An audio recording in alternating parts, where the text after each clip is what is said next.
Start with, so the three panelists that I have this afternoon were given a huge assignment of checking, or they were given a story where they had to produce. Okay, there we go. They were given a story of where they had to be producing a piece for show, for theater, and we're going to give a breakdown or get to hear or understand how they have been navigating or how they plan to navigate a space between how do you structure a process when you are going to be thinking or producing content or a theater piece. How is it that you construct the process, right? So before we get to the part of when we see them on stage performing, how are they going to be constructing the space? So one of our panelists, Michaela Brown, who is a young drama student, drama graduate, who is based in Cape Town. She studied at Stellenbosch University, and she's also completed her honors in creative writing. And she's also written her first play and directed the first play called Jankies and the Pearls in 2022. And the play was set in District 6 and explores how District 6 communities were affected by the forced land removals. She says that she has a quirky directing style, which hopefully she'll get to expand on while we're here. And she loves using theater elements and music within her work. And she is very much inspired by Wes Anderson's eccentric films. And she's excited, also enthralled by comedy, how it's used to usher in deeper meaning. And comedy is quite important, Michaela. There are times in this country when things happen and we hear the headlines, they are getting worse and worse. And some of the contexts of our communities are really not the greatest of spaces. And I'm very glad that you see that you also enjoy theatre and want to use theatre in a space where it can influence change in those spaces, and bringing in comedy as well, because yeah, sometimes you want to cry, but also a good laugh is needed. We have as well, who is on our panel, Ubuti Menzimkwane. And Umenzi Mkwane is an award-winning, and a lady award-winning actor, producer, and director, and published playwright who has worked tremendously, done a tremendous work in universities. He's also been directing. He has directed, in I fact, doubt I'm gonna even get a the chance to award-winning speak to production you of guys. Horn of Sorrow.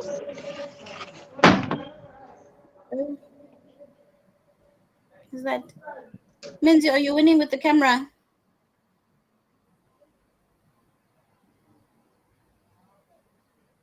Menzi, not winning at all. Okay. Well, that's a bummer. Okay, cool. So you can hear everyone. And we can hear you also as well. So you'll be here with us. Um, so I was saying, Uputmenzi he's a producer, director, and published playwright who's completed his studies at Durban University of Technology and graduated cum laude. Yay. And he's been working in the field and has produced pieces. One of his productions is Horn of Sorrow, that has won multi awards. Hi, Budmenzi, welcome. Thank you for joining us. And our third panelist for this afternoon is Ukola. Uputxola yena. He is a director, actor, and art facilitator, and he thinks of himself as a creator, developer, and storyteller. So thank you for joining us. We would really like to hear more of your stories. His work has been staged in various prominent theatres across the country, namely the Durban Playhouse, the Baxter and the Stable Theatre, and many more across the country. And his career actually started quite a while ago. So he started as a young child, writing and performing and directing school plays. So he also has immense experience in that field. Thank you so much for joining us. And yeah, I would like to hear more. You can also introduce yourselves more about, tell us how you've gotten into art, being an art influencer, and the work that you've been doing. So for this afternoon, I think each of our panelists will get 6 minutes to start off with. Where you can expand, give us a bit of a breakdown of the task, how you have comprised or compiled your the construction of the process. I'd like to start with Michaela. Hi there. Hi. So lovely to be here. Yeah, so I'll begin. So the task was we have to create a play about Winnie Mandela's life, but after Nelson Mandela came back from was released from Robben Island up until her death. So that's quite a long a long timeline. So basically, just my research, how I structured my research is that I had to start from the beginning. So even when she was born, because even though we're focusing mainly just on the last few years of her life, the her past will obviously also influence those few years. So it's good to have like a broad view. So after doing my own research, and I had to do quite a lot of research because also a culture is not of my own. So I did a lot of I had to go through all the nuances, the customs, the rituals, just anything that I could find on Winnie Mandela. Then from that, I constructed now my rehearsal process. So we were given 3 weeks to perform this, to rehearse for this play, workshop this play, and then we would give. I think we were given 2 weeks for performance. So basically, I structured my rehearsal process is that I broke each week had an objective. So for the first week, I said that I just want to focus on ensemble work and research. So I find, firstly, for a workshop play, ensemble work is so important. Even if you have a small cast, if your cast is well connected and moves as a unit, you can really transform a space into something magical. And that was essentially my goal of this workshop process, is to not rely a lot on sets and props, but to use the cast to create different atmospheres and different settings, and like use props in different types of ways to portray something else, symbolic value. So I really wanted to put a strong focus just on ensemble work, and a lot of my ensemble work is very movement related, because I want this workshop play to have a strong focus on movement. I've always loved movement. I think you can convey so many messages through the body without having to speak, and I want to train my cast in that form. So the first week will focus a lot on ensemble work and activities and games, like for example, is a game where you break your cast into groups of three, and you have one person start the movement, and then someone else, without designating leaders, someone else needs to take over the movement, while and the group must now follow that person. Then it switches, then it changes, and that game is just trains them to watch each other and to listen and observe. And I think those are the muscles that I would like to really put strong emphasis on in the first week of rehearsals. Then after those like warm ups and those exercises, I want to start generating content. But I wanted to find a way that you combine research, but also combine linking that to generating content. So I would actually first focus it is that I would watch just a documentary on Winnie. So we watch a documentary, but not just passively, but actively. So I'll say that while they watch the documentary, I want them to note down any sounds, textures, words that pop up through the documentary. Even if maybe in the documentary they mentioned that Winnie only had a small bucket one of her prison cells, that was the only objects that she had when she was imprisoned, then they must note that down. And then after they watch the documentary, I want them to highlight keywords that like stand out to them, and then from those words they create a poem, and from that poem they create a movement sequence. And it sounds very abstract, but I think such beautiful things can come from that. And in the movement sequence, they can include their voice, they can include rap, they can include singing. It doesn't have to just be one static thing, because that's kind of what I want the whole rehearsal, the whole performance to be. It must be different modes of theater. It doesn't have to just be us speaking dialogue. Um, And that's basically, so I think that that exercise would kind of break the ice. And that's how I would structure all my rehearsals, is that we have like a research time where I, before the rehearsal, I designate a topic for the cast to research, and then we come back, we discuss it, we have lengthy discussions about it. For example, if we're speaking about the topic for that rehearsal is Winnie's marriage, then we discuss how she met Mandela, her divorce, that separation when Mandela was on Robben Island versus when she was imprisoned, the differences when Mandela got back. We'd have the deep discussions on these topics, and then from these topics, I would assign them each, like, give them a task. For example, YouTube performance, I want you to come up with a duet when you guys just got married, and then when Mandela came back from Robben Island. Then this group of performers, I want you to improvise a scene where you are bystanders and you each have an opinion about their really divorce, who was responsible for the divorce. And from that, like, they generate content, and then we all view the content, and everyone gives their own like opinion or maybe promptings of what they thought the scene that scene should be or can be added. And basically everyone gets involved with the process, and then we repeat those exercises, we repeat it again, so that we can start refining and start finding the essence of that performance. And that's basically how I would structure maybe the first 2 weeks of our rehearsals, is giving them a topic to research, coming into the space, improvising scenes, giving them activities, and then showcasing it to one another and refining, finding, like I said, now the essence of those scenes.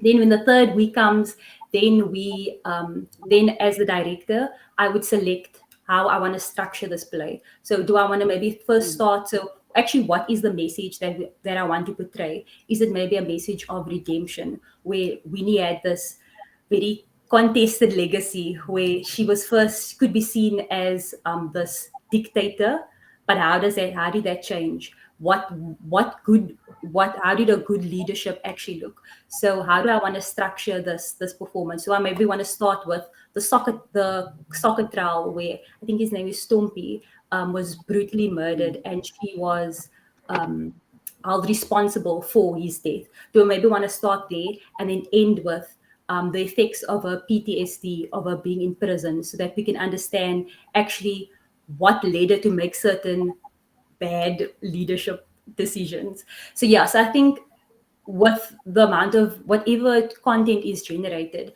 I then will sit and structure it to create a play, because a play has rises and falls, and it needs to have like a structure, where how does the scenes build to a climatic moment, and then how does it end, like what is the message that we want to leave the audience with. And then yeah, and even in the third week, I would also have people to come and people to come in and watch, because I think that's also the beautiful thing of theater, is that everyone analyzes something different. So I would specifically get also people of the close-side culture to come in and watch and see, okay, maybe you shouldn't portray her in this light. Maybe you need to change this in order to show this nuance. Um, Unfortunately, I also have a cost. I'll make sure that the atmosphere that I create is a place where people feel as though they can share, they can bring something to the table. They won't feel judged if they have like an opinion, but where they feel like, okay, if this doesn't sit right with me, I want to say it. Um, so yes, that's how my 3 weeks would look. So that by the third week, we've refined all the content we've had to create this play. Um, yeah, that is, sorry, I I hope that makes sense. Thanks so much, But yeah, that would Michaela. basically be my Your process. Wonderful. Thank you so much, Michaela. And it's a great process. It is a very thought out process, where you've structured it over the 3 weeks for each week to have a specific output. And I really like also how you have thought about how holistic it can be, how the end product will be something that obviously will be consumed by many different cultures. And then people can get to understand the story of Umamwini. All right. Thank you so much. And that is definitely about trusting the process, right? So the next director who would come through is Ola to come in and talk us through his 3 week plan or 3 week vision of how would he like to plan the process before trusting the process and then delivering the theater piece. Ola, go ahead. Molwen, hope everyone can hear me. Yes, we can. Yes, we Uh, can. all right. Just put on elements. Um, the assignment basically, this whole thing was very interesting. Also taking arts and measure it in human right, because that is my belief. When I'm doing arts, I'm just doing it to impact the society and stuff. Because I go with the philosophy of creativity, activate humanity. So whenever I put up the play, they should have a touch. Using the story of Winnie Mandela, of which she said so much in liberating people, the country itself played so much role. So it's like also going back to learn about her, doing all the research. And when it comes to directing, the first question is itself when they produce. Um,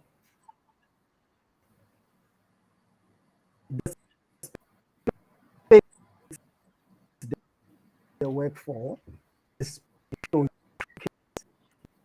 it's gonna showcase in market on my create. Also the budgets. What budget do I have? On my process of what do I need to create that I don't have, so that I will start to think about how do you move around in creating your piece and make sure it's well and it is in story. So and also getting my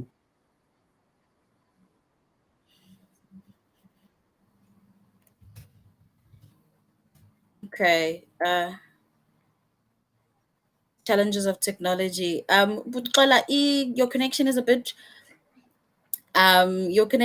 grainy. I think we're missing some of the pieces that you're saying. But go ahead. We're following the process so far.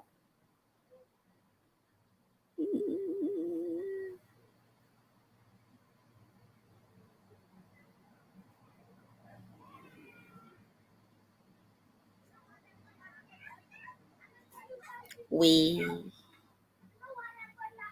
Ivage. Qola, now we can't hear you. Now we've lost your sound. Can you hear us clearly? Thumbs up if you can hear me. Okay, you can hear me, but we're not. We're losing your audio. Angazi, can you try maybe taking out your earphones if it's possible?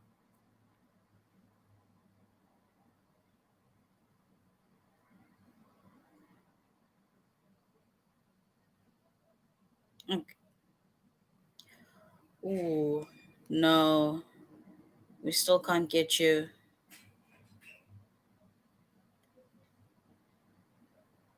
Wee, Angazige. Okay, we'll give you a moment. Okay. All right. Okay, sorry about that. We'll give Uqola a moment to restore his connection and then fix his audio problems. But thanks so much for that input so far. But that's okay. We will go to Uputmenzi, who still does not have any video, but we are quite hopeful that we can hear him. Uputmenzi, Can you hear me? there we go. Yes, we can hear you clearly. Thank you so much. Sorry about these challenges. It's So yeah, okay. so you can take your time. Okay, there we go. You can have your 6 minutes now and give us your input or your plan for the 3 weeks. How do you envision the process? Well, just firstly, I want to say thank you for giving me the opportunity to share. It's quite an exciting thing to tackle, considering how to create a piece that could speak about someone so iconic. And I think as a director who um, is always faced with the challenge of creating pieces of theater with less, especially in our context, I think for me, automatically the thought of bringing the show to life immediately had a small cast, obviously, because we always see these plays being done on a very large scale, whether it be the story of Winnie and Mandela, or whether it be an epic movie about Nelson Mandela's life. And each of them separately have got such a huge story, story journey to follow. So essentially, what I would perhaps try to do in the first week is I would walk into the first week, having given them some homework, and part of that homework would be, as we are workshopping the story, can you think of, from what you know about Winnie Mandela, a narrative beginning, middle, and end? So I'd give every single actor um, the task of writing a narrative. Can be 1 pages, can be 2 pages, can be 3 pages, can even be 3 paragraphs, of how would you narrate the story of Winnie Mandela in a nutshell from start to finish. And generally speaking, I would, because this is what I do in my company. I've got a company of about 10 actors, 4 ladies, 5 guys. And in that company, the productions I always do, I always mix up the ensemble, where I'll use one piece and I'll have ladies and I'll have guys. So in this piece, I'll probably have 6 actors. I'll have 3 ladies and I'll probably have 3 guys. Obviously, I'd have one lady playing Winnie Mandela. And with that task, I would walk into the rehearsal space, I think, beginning the rehearsal space with a conversation, because I just came out of a directing session today with my actors, and I was just saying to them, it's so important for directors to understand how to talk their way into a creative process, because I think very often that word directing and direction and director it can become a very conflicting word, because we are trying to direct, but I think what it really is about trying to discover. And so it would be me trying to create. Look, 3 weeks is a very short time for someone of Mama Winnie Mandela's caliber. But in that 3 weeks, particularly in week 1, I would be trying to create an environment where, as I always do as a director, an environment where the actors can ask questions and explore. And what would be the question? The question would be, in terms of the language of theater, how do we make this story engaging for an audience that's watching?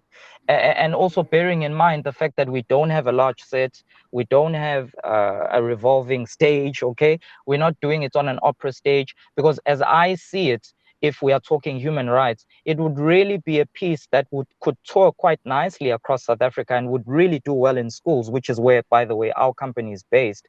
So I would look at it as a very compact, just like Michaela, a very compact touring piece with an ensemble of three actresses and 3 actors. And really, in week 1, it would really be a conversation. It would be a creative conversation, because as a director, I like to creatively discuss ideas with the actors, while second half of the day, sort of like workshopping scenes, okay? And what I would look at doing as well in week 2 is look for a convention, because every single play that you do, isn't it true? It needs a style, which is, we use that word convention, but what is the style? And for me, what works in the context of a small ensemble team is using chairs.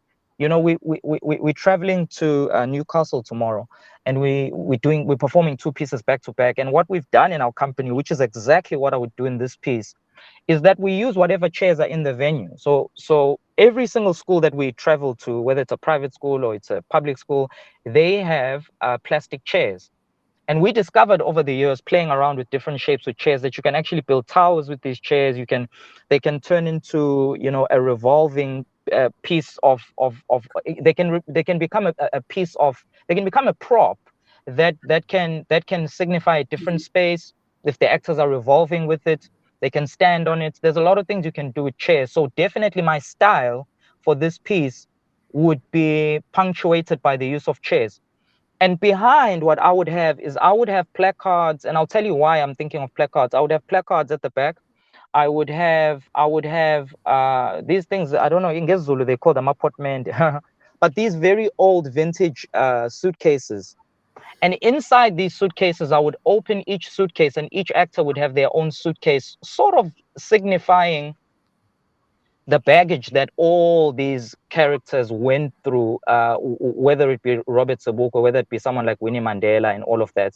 And as they open these suitcases, out would come different props that would drive each scene. And I would, just like Michaela, I would, even if I'm not using my own actors, because I only work with the one group of actors with everything I do, I would make exception for this. I would probably, if I had a budget, go to the Eastern Cape, and I would conduct auditions, and I would get Xhosa speaking actors, because I think the entire piece would be so powerful, Pilisiwe, if it was Yeah. executed in the Xhosa language. And also, I would try and find traditional spiritual Xhosa songs, if not music, that would juxtapose with struggle songs, because obviously in doing that, I would look for a cast that can sing. And I'm saying that maybe just as my last point, uh, music really resonates so well with Africans, no matter where they are. So Yeah. I would really make the piece move in such a way that the chairs, in a very slick way, when they shift, they take us through Winnie Mandela's life. And by the way, sorry, I forgot to mention this. As a through line, I would position one actor. I've done this before with other pieces quite well. I would position Winnie Mandela as a moving narrative right across, and I wouldn't make the audience get to meet Nelson Mandela at all. And I say that because directorially, it's really hard, I think, to really dramatize Nelson Mandela when an actor is standing there, because he's so iconic. And it's not to say Winnie Mandela is not iconic, but Winnie Mandela represents the quintessential mother. She's quite more universal than just the statesman Nelson Mandela. And I think a young Winnie Mandela, moving through this landscape of moving chairs, with this isiXhosa music, with this struggle sounding music as well, would complement the piece quite well. Now, if I still have time, just to mention just two other things, is that, in fact, One minute. 1 minute, that's fine. What I would do when perhaps deep inside the piece, is ask the question, which is an important question I think every director should ask, is why is she telling this story? And I would position her either in a kitchen, or I'd put a small table in a small four-roomed house. And as you know, she stayed in a four-roomed house for quite some time. Um, and as she's waiting, she begins to tell the story of how she met Nelson Mandela, which then goes into her story, and then gets the ensemble unpacking the story. So that's how I would go about it. Mm-hmm. Wonderful. Thank you so much, Butmenzi. And I think what is really coming out of your planning, or the idea and the vision you have behind this piece, is a representation. And I think as a country, it's quite important that we have appropriate representation when stories of this caliber, of this stature, when people of stature Samamwini are being spoken about or are being portrayed. It's quite important. So I like how you want to go back to Eastern Cape and get some Xhosa speaking people to really bring in um, that essence of Umamwini. Thank you so much for taking us through that process. Uxola naye usekhona. He says that he's been able to restore his audio challenges. Xola, there you are.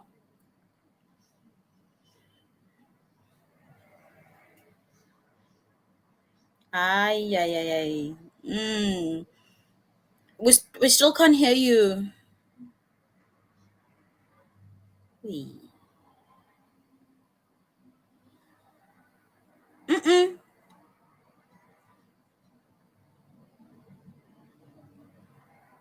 No, I still can't hear you. Oh, what a bummer. Oh no, we still can't hear you. Okay. Is it possible? Might I suggest Uxola, what you could do is, okay, we're getting some technical assistance. If that doesn't assist us. But I also think it might be valuable if you could type in some of the things some of the key things that you think would go into your 3 week planning session for this theatre piece, and then we can get to read and engage your inputs there. So while Uxola is trying to, there we go, is trying to navigate the technological space. So after input from two of our directors about their thought processes and their plans and their visions for the story of Umamwini over the 3 weeks, we have a question from a video question that we'd like to throw into the pot that we'd like our directors to respond to. And just to remind everybody that if you want to engage in the webinar, in the session, you have an option of communicating with us through the chat box function. We already have some input from Umondli Langelihle. Thank you, Mondli. We see you.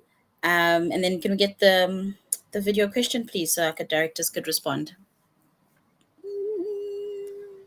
My name is Ryan Dittman. I've been an independent theatre maker for 15 years, and I was the co-founder of Zikazima Productions, which is now in its 13th year.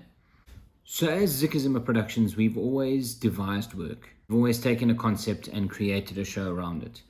So when we begin the process of creating a show, or devising a show, workshopping a show, you can use any one of those terms, we follow the same process. The concept, so it's Winnie Mandela's life after Nelson Mandela was released from prison.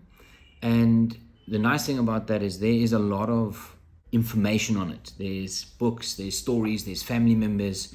So we would do a lot of research and bring those stories into one place so that we have a departure point when we meet in the rehearsal space for the first time.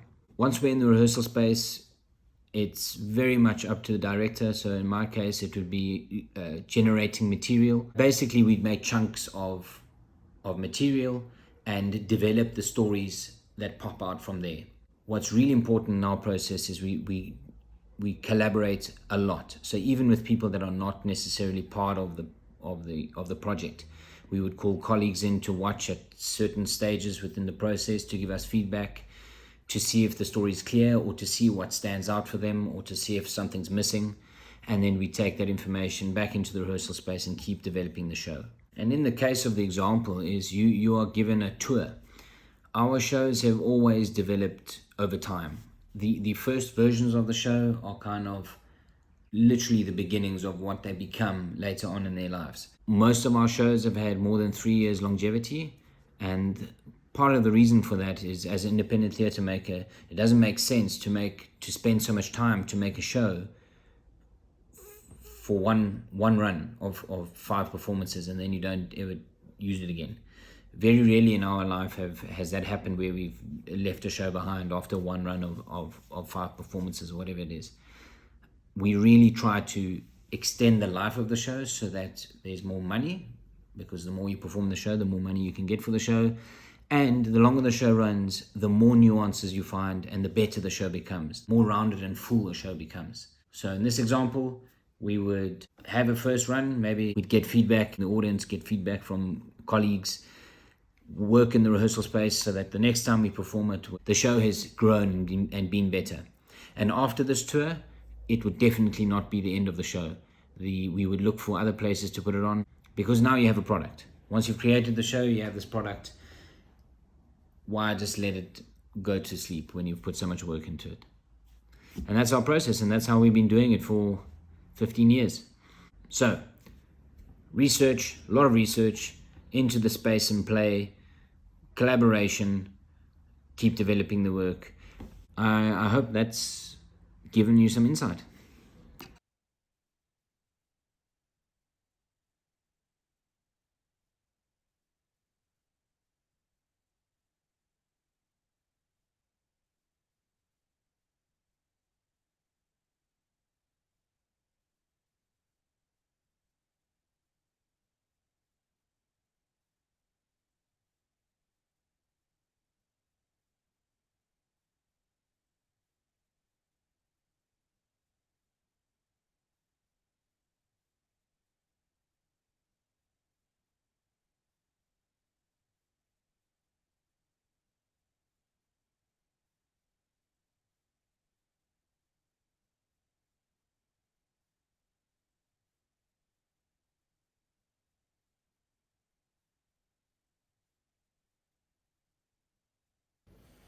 Hi, Precious, please start talking.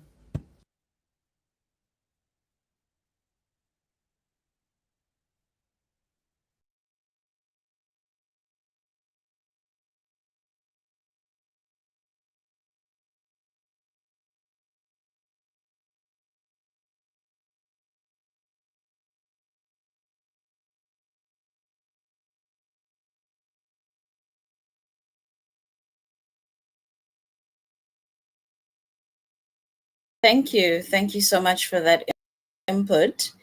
So that was also another his insight into how did he this project and this task of thinking how do we navigate the space and his own plan of what would the 3 weeks planning process be and how would that theatre piece be portrayed and be shown in public spaces.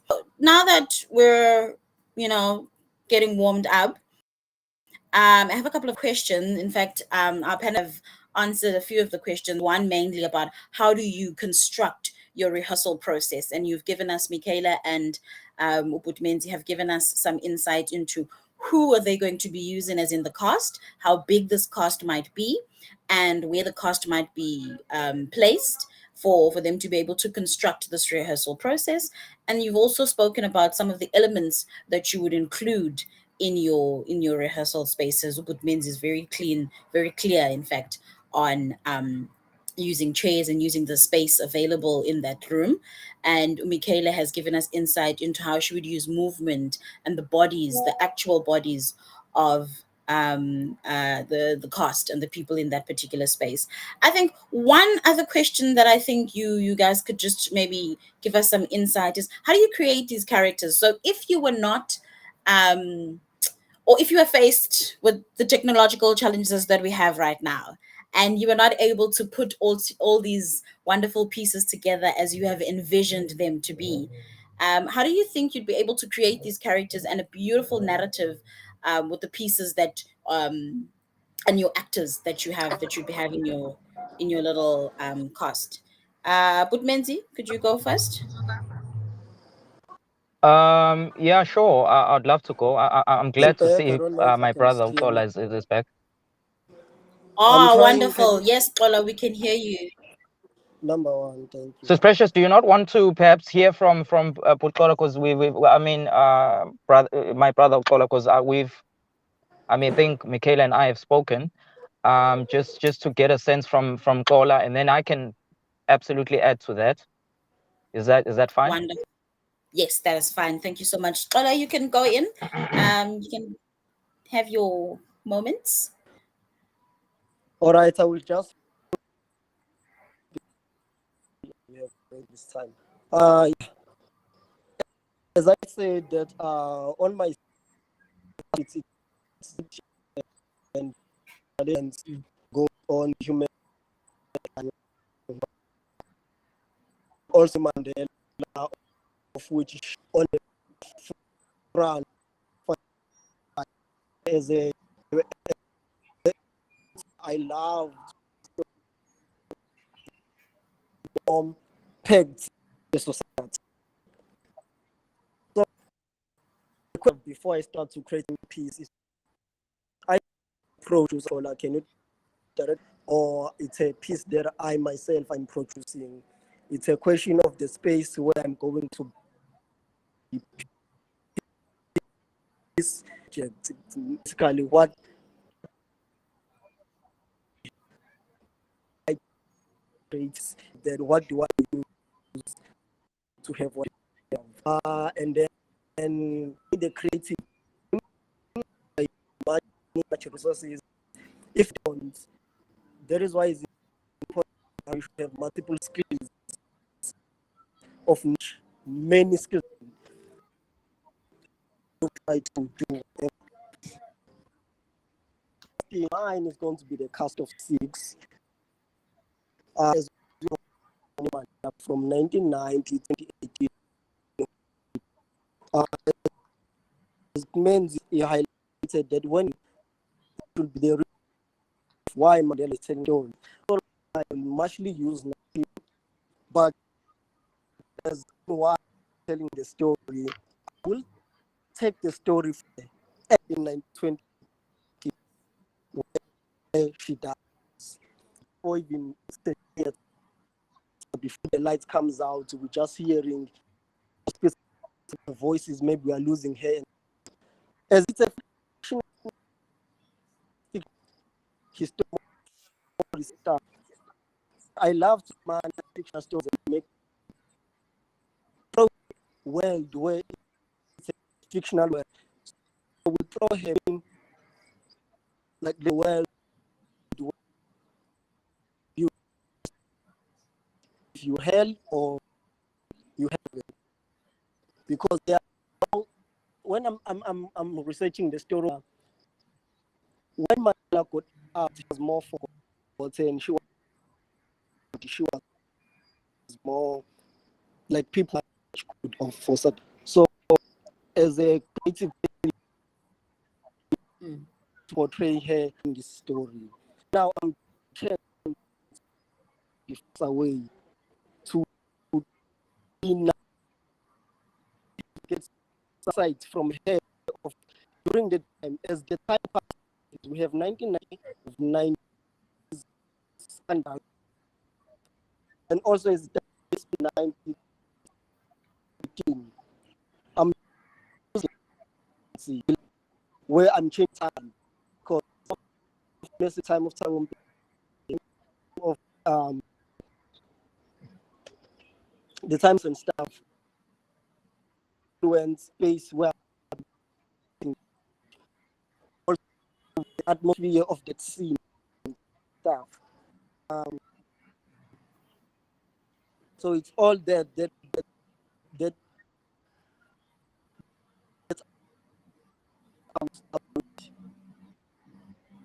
so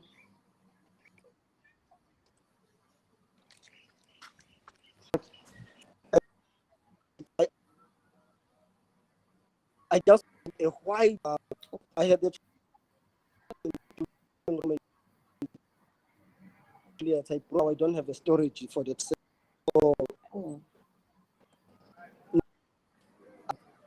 there will be a lot of change that can happen if I need to use, but I can use just doing it.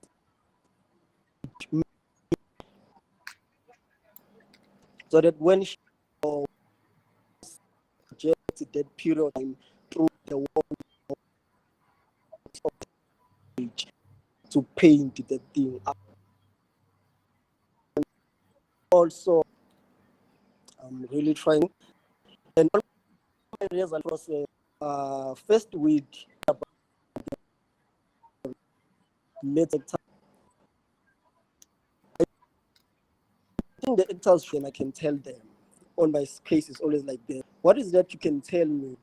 On Fridays, my Friday is always the presentation or it's a debate about the matter. We're just creating the debate about the matter where the cast can debate about the matter because it's very important to be the cast to know more the story more than the director because you're telling the story yourself. When the audience asks questions, you is able to answer. You were the character. Director was just guiding you to reach to the point.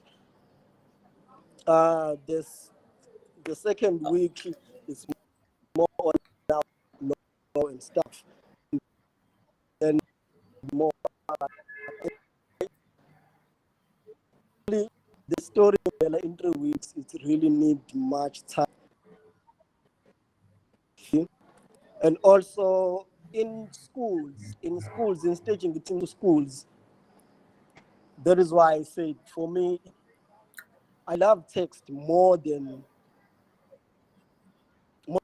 things. I like to move in narrative.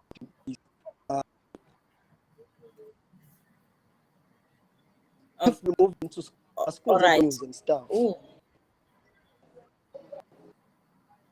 Okay, thank you so much. I'm still All there. right. Thank you, Siyabonga Xola. Thank you so much for giving us your input on your process and how you would structure the planning of your 3 week session. And what's really great is how you also thinking very intimate spaces and making sure that people understand the story from the last part and moving back up the timeline, and then getting to get her to narrate the story in her own voice. And I think that's really important because again, it touches on representation and how we really want to center the story of Winnie and her life. And I mean, we know there've been a lot of productions out there about Winnie, her life, her marriage and the relationship, the political, the leadership, the personal as well. And just how her name has always been in the forefront. And I'm liking how you are thinking about making sure that her name, her image, her story is at the forefront of how this theater piece would be presented. Okay, so now that you guys have given us your dreams of who you'd use, the spaces you'd be in, we'll go back to you, Butmenzi, if you're here, and then give us a breakdown of, maybe not a breakdown, but a very brief Yeah. insight into how would you then create these characters. Yeah. Thank you, Sis Precious. I'm sorry, Precious. Sis Pili. Well, actually, it's one of your names, Pili Siwe Precious. Thank you, my sister, and also thank you, my brother Kola. It's really quite interesting to talk about this creative concept and trying to find ways in which we can make it come to life. It's quite a hard one to respond to, Pili Siwe. I would say, just as an opening comment, and I'll be very brief, is that I'm quite fortunate in the sense that when I actually started directing by mistake, but when I started directing, I realized that you put it very nicely, our big dreams. I had very big dreams. I thought, I would direct, obviously, perhaps one day one wishes to, that I would direct in big sets and I would have access to, large venues and all of that. But in reality, the average director, doesn't, particularly in theater. So for the past 5 years, I've been working in that space. And what has been quite interesting as I go into answering that question, Sis Pilisiwe, is that I actually discovered there's actually more of an intriguing process for theater when you have less. And when you have less, it really challenges the actors to use their bodies, to use their voices, to really enhance the story. And really, it challenges our imagination as well. For instance, we are doing, gosh, I don't want to spend too much time on this answer, but we started because our core business as Men's Mkwani Creations is we very much invested in the schools. We've been doing that for the past 4 years. So we recently started doing a touring production of the Caucasian Chalk Circle, which, as many of you know, is quite an epic. Apart from the fact that it's epic theater, but it's quite a large landscape-based story. But interestingly, when I challenged the actors to use the chairs, for instance, to really shift space around, what really became quite intriguing for the audience, Pilisio, was the fact that they were seeing the magic of bodies and actors creating the space, creating the world of the characters, rather than the lights and being impressed by the set. So what I would do in closing is I would first of all look for a style that supports that. You know what I'm saying? I would look for a style that supports that. And I think if I go into the process already thinking minimal, I will already heighten the ideas that we might find by saying, how can we use a hat to punctuate this character? How can we use a blazer to punctuate this character? How can we use a dress to punctuate that character? How could I use shoes to punctuate this character? And in fact, one last idea is I would probably play around with shoes, which is a long standing idea I haven't used, where you have just a row of shoes in the front, and when a character or an actor puts on those shoes, they become that character. And when they put those shoes back, they are out of that character. It's an old idea which other people have done, but it's something that can work. Yeah. No, that's great. That's actually great. In fact, as you're describing it, I'm also just sort of envisioning how that would really play out. And it essentially would be magical on stage. Thank you so much for that.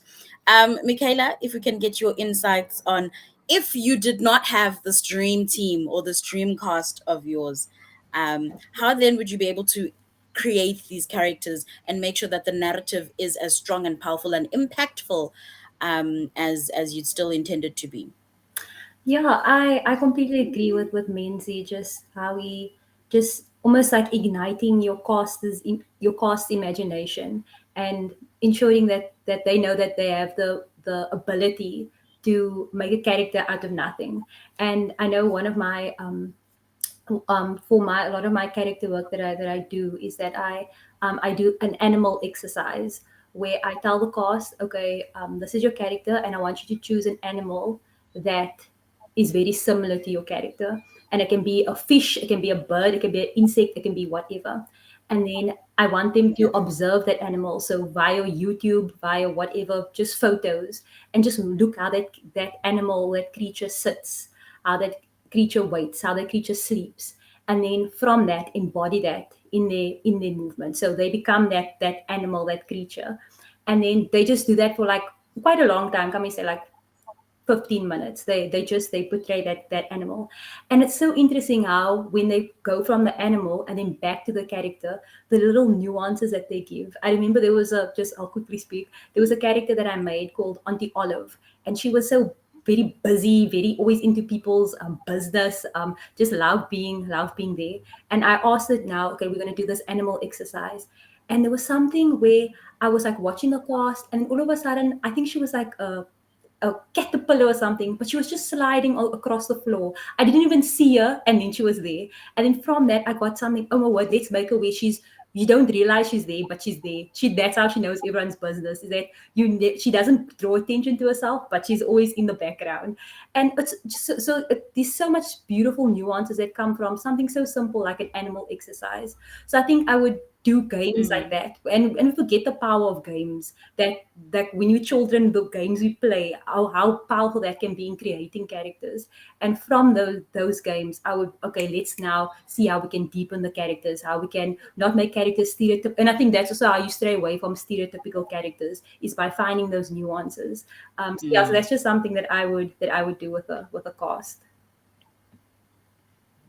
That's great. Thank you so much, Michaela. And I really do love how your mind works, in that you want to incorporate games, you want to incorporate bodies, you want to incorporate music and sounds, which is really important. And that's how you really would get your audience, one, to engage with the content, and the cast to be able to portray this wonderful master art piece that you guys have been thinking about. Thank you so much for these inputs about these characters and the spaces, and in fact the story, in how you'd want to bring out the and play out the story. And I think maybe what I think we, going back to the essential part of the actual, what the program is about, as an art fluence human rights festival. I think there was an important quote taken from a letter that Nelson Mandela wrote to Winnie in 1976. And the quote says, "Someday in the future, it'll be possible for humanity to produce saints who will be upright and venerable, inspired in everything they do by genuine love for humanity, and who'll serve all humans selflessly." And I think it's really important how that quote means so much in how you guys as directors, in this new age of content production, content consumption, are really thinking about, how do we take stories that have been told for as as old as some of us are, but how do you take that story and evolve it, and really incorporate new ways of speaking, of acting, and bringing in audiences to engage with your content, and how important it is for us, obviously, to have that continuation, so that stories don't die, right? So that narratives do not get lost. And it's really important for us to have um, representation of people from those particular spaces, those contextual backgrounds, the artistic backgrounds as well, which is really important. And I also really do commend you guys for how you're trying so hard, particularly with this festival, of how do you incorporate human rights and activism in art, and how can art influence activism and human rights. We seem to have lost Ukola, who also gave us some really great insights and helped us have a moment in his mind in thinking about how he as a director would create this piece. But I think maybe just for closing remarks from you, Michaela, how do you think in the current context of South Africa, in all of the problems that we have as a country, and there are many, how how important do you think it would be for art, particularly the element of laughter that you said that you're really keen on bringing into the space? How important do you think it is for us as ordinary South Africans who are not activists or who are not artists? How do you think it's important to incorporate that into our everyday lives to, one, help us survive, two, but also create a space where we are conscious of these contexts in the country? I think comedy is such a beautiful medium in order to create thought and to prompt thinking, and because and not to use comedy where it's to completely break down, but I try to use comedy where the person laughs but then they also think, and they're left with, actually, why did I laugh at that? Why what, like, I think, like, when you laugh, it also leaves a lasting impression. And I think Yes. also, in my work, I try to create it in a sense that even if it is like we discussing heavy topics, serious stuff, that there's always hope. I always try to show that there is always hope in my work, no matter how heavy or how. And I think that's the only way that we can approach South Africa, is that, yes, South Africans have been through everything, but there is hope, and we need to hold on to that. And that's the only way that we can become a better nation. So that's kind of how I try to use comedy, in a sense, is that to uplift, to prompt thinking, and not create this all wishy-washy, everything's rainbow picture, but to show the reality, but also that we can provoke change. Yeah, I hope that answers your question.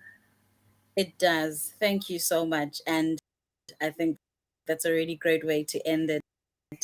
We've come to the end of the session, and I really do think it's quite important that as activists, as humans, as art influencers, as you guys are, it's really important for us that in all the work that we do instill a sense and a feeling of hope that problems are there now, but at the end of it, I mean, there are ways that we can assist each other as people, as a society, and learn from the stories of the past, like Omamwini, how they have overcome adversities that we couldn't think that other people would be able to deal with today, and then also take some learnings from how she responded to those challenges, from all the scandals that Utola has mentioned, and how we then can take lessons and help us moving forward. To living and existing and coexisting and co-creating content that all of us could obviously consume and share, and that could continue for many years to go on, and not just be like a once-off or just a 3-week session or panel that we could host. Right. I think that we've come to the end of that. Thank you so much for you guys engaging. We've had Ugalanga Ndwandwe, who's hello. Umonji Langelihle has also commented. And Mandisi, hi Mandisi. Thank you so much for joining. And Utlolani Ntuli, thank you so much as well for joining the session. Thank you for being a part of the festival. The festival continues, and we hope to see you again, I think later on and throughout the week. Thank you so much. Have a good afternoon. Bye.